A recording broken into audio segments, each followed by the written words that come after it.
I think that there has been you could think about it as intelligent, really visionary segment of the Marxist left that has looked at every institution and asked ourselves, how are we going to take over media, Hollywood, news, take over government, take over universities? And I think that's a really small sliver of the left, but that's been really sort of forward thinking. And one of the things that they realized is a lot of the bureaucrats, the managerial bureaucrats in charge of those institutions, aren't necessarily ideological, actually. Mm-hmm. It's not that the bureaucrats themselves or even the bureaucratic machine has an ideology. So I think what they have managed to do is exploit bureaucratic failure to be able to advance their own agendas and incentives.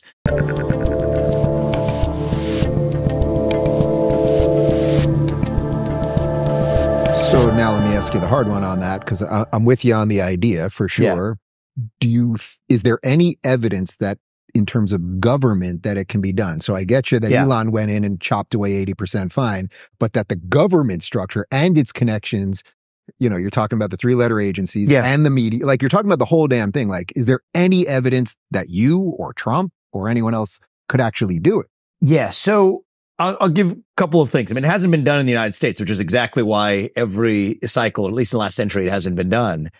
It becomes more and more important that somebody steps up and actually brings the baseball bat. Now, I can back into that. One is we have a constitution.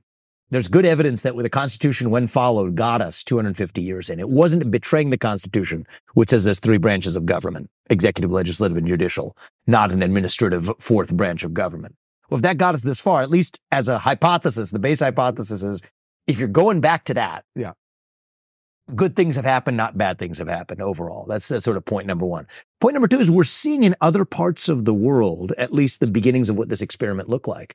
And look what Javier Milei is doing in Argentina. Argentina is a better country today. Even then, in the short period that he's run it, on economic outcomes, on national pride, on a sense of revitalization, both in perception and in fact, after bringing not small firings, but mass firings to the table. And so it's a shame in some sense that we in the United States have to have a safety net of watching somebody else do it to say that that gives us permission to do it here. Mm-hmm. But the positive version of that is great. If we've seen it work somewhere else, why not bring that mentality to the United States as well? And so, yes, I do think that there is strong evidence, and I don't think the private sector is that different. I mean, a lot of these are like poorly run companies. The three-letter agencies are like badly run. Boeing effectively is an embodiment of the poorly run way in which a Department of Transportation is being run right now. The principles aren't that different from one organization to another. When you have an organization that's lost its true purpose, and the reason it's lost its true purpose is because a bunch of managerial bureaucrats are holding it hostage, get rid of the managerial bureaucrats. Do you think it was also by design that so many of these things became so calcified and broken? Like in some ways, it seems like it was obvious that we would be sort of where we're at right now. I mean that from the educational layer to the media layer to the three-letter agencies. They were all designed in a way to get stuck, and then we'd be left with no choice. You know what I mean? I think it's a more complicated story, right? Yeah. So I think that there has been you could think about it as intelligent, really visionary segment of the Marxist left that has looked at every institution and asked ourselves, how are we going to take over media, Hollywood, news, take over government, take over universities? And I think that's a really small sliver of the left, but that's been really sort of forward thinking. And one of the things that they realized is a lot of the bureaucrats, the managerial bureaucrats in charge of those institutions, aren't necessarily ideological, actually. Mm-hmm. It's not that the bureaucrats themselves or even the bureaucratic machine has an ideology. So I think what they have managed to do is exploit bureaucratic failure to be able to advance their own agendas and incentives. I'll give you an example of what I mean, and I can give you examples in different spheres. Sure.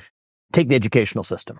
Okay, the easy thing to do is to say, what will that far left strand say? They'll say math is racist. Now, math isn't racist. What they want to do is eliminate objective truth, eliminate the pursuit of excellence, and so that is their inherent goal. But they find in the managerial bureaucracy a self-preservation instinct that allows that math is racist dogma to serve their self-preservation goals. Because what happens? That's the managerial bureaucracy that shut down schools for 2 years during COVID-19, failing to teach kids how to do math. It's a lot easier for that bureaucracy to defend itself by then adopting that left-wing dogma by saying math is racist than it is to actually succeed in achieving its own objective. Or the bailouts in 2008, right? I mean, you have the managerial bureaucracy in the Wall Street infrastructure and the financial institutions. Well, it's a lot easier to muse about racial injustice and climate change than it is to face down Occupy Wall Street. And so that machine was able to adopt some of the slogans of that new left that then took control over our financial institutions. So, or even one more example would be the military, right? A lot of the criticism of our own military's foreign misadventures in places like Iraq or even Afghanistan used to come from the left, right? But it's not as though it was intentional on behalf of that managerial machine to foster dogmas of systemic racism and CRT in the military training. But what they recognized was, hey, we can deflect that criticism from the old left if we just say the things they want us to say. But that allows us to escape accountability for our own failures. And so it's sort of the managerial machine is mostly apolitical. Its goal is self-preservation and avoidance of accountability. In cases where that used to get criticized from the left, what they effectively did was just adopt that ideology as their own. And that's kind of how we got to where we are. What do you think the right missed for all these years while this happened? You know, like, I mean, some people were talking about this, you know, a decade ago or even 2 decades ago, small amount of people. But like, what do you think happened? Is it just that people on the right tend to be a little more functional and busy and working and a little bit of that. Busy with their family? Like, is it that simple, do you think? Well, I think that we would be remiss to say some of the right isn't complicit in this, right? As I said, the managerial machine is not partisan, fundamentally partisan. And so I think there have been times where you've had the right that's exploited some of those same phenomena as well. There are some components of the right. Right, that managerial machine was Dick Cheney's apparatus when, you know, he was as the joke would be, George Bush was always one heartbeat away from the presidency. It was actually run by the managerial machine.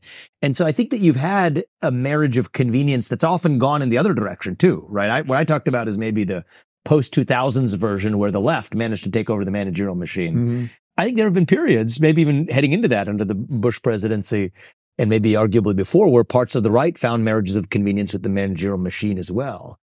And so for me, it's less about left versus right. I'm on the right. But I think that for basic table stakes that we can unite as a country is to say that every institution should actually stand for the purpose of the people it's supposed to represent. The people we elect to run the government should run the government. The purpose of a university is to educate students, not to advance some other separate social agenda. The purpose of a company is to provide a product or a service to people who want it and to make a profit by doing it without apologizing for that, not to advance environmental or social or orthogonal agendas. And that, I think, is something that actually principled minds on the left and principled minds on the right should be able to agree on is, by hell or high water, we might disagree, but at least the people who we, through our jointly agreed process to elect to run the government, better be the ones who actually do. And so I think that the right has also been complicit at times in failing to persuade the public of what we actually stand for and resorting to when the managerial machine was available for us to exploit, for us doing it. And what the left effectively saw was, if you can't beat them, join them, right? I mean, if you take this case, part of the managerial machine in politics is the advent of super PACs and the disproportionate importance that they play in shaping elections. Remember, the left used to be the wing of our political spectrum that said, get money out of politics. Right. We're against the super PACs. The right was the one defending the shadow of Citizens United and saying, no, this is something that we have a God-given right to do, to pay millions of dollars to prop up a given politician, even though technical campaign finance law prohibits it, that there's a side door to do it. The left effectively came to the conclusion that, all right, if you can't beat them, join them, play their own game. And they've actually been much more effective at it than the right ever has. And so that's what I think has actually happened is, in some ways, the lazy and or unsuccessful elements of the right that lazily resorted to betraying the way things are actually supposed to work created this machine that the left actually managed to be far more effective at exploiting. So if you're looking for more honest and thoughtful conversations about politics instead of nonstop screaming, check out our politics playlist. And if you want to watch full interviews on a variety of topics, watch our full episode playlist, all right over here. And to get notified of all future videos, be sure to subscribe and click the notification bell.